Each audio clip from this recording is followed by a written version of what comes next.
Here's a quick little problem about how to do the ray drawing diagrams for a mirror. In this case, we've got a converging mirror.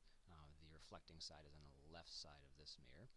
So on this diagram so far, we've got this little dot here, which represents the center of curvature of that mirror. So let me just go ahead and put that thing on there. So put a little C there to indicate the center of curvature. And of course, about halfway between, or exactly halfway between the center of curvature and the mirror itself, we've got the focal point.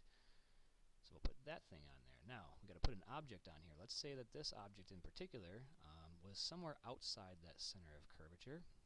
So I'm going to put that right about here. Let's say that's our object. It's just an arrow in this case.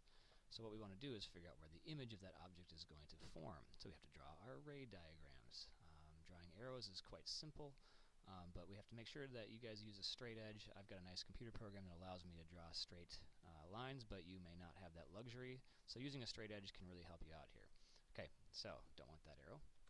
What I want to do is I'm just going to go from the top of this object. Now notice the bottom of this object is right along the optical axis, so I don't have to worry about figuring out where the bottom is going to be. It's going to be somewhere along that optical axis. As long as I can figure out where the top of this thing is going to be, I know where the image is going to form.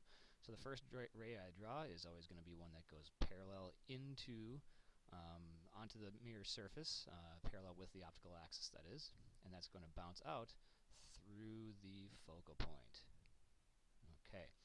The second ray that I draw is going to be what we call the chief ray. That's going to go through the center of curvature. It's going to hit that mirror, that reflecting surface, and it's going to bounce straight back the way it came, except it's going to go all the way out as far as it can.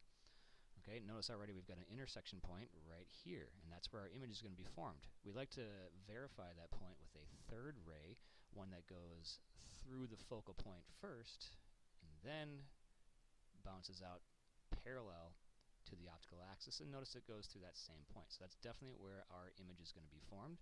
So let's go ahead and draw in our image. Now it's going to be a little bit smaller. You can see it's a little bit shorter than the original image itself. So if we draw this thing in, it's going to look something like that. That's our image. It's been reduced. It is inverted. It's upside down compared to the original object. So reduced, inverted, and these rays of light actually do converge at that spot. They don't just appear to, they actually converge. Therefore, this image is a real image.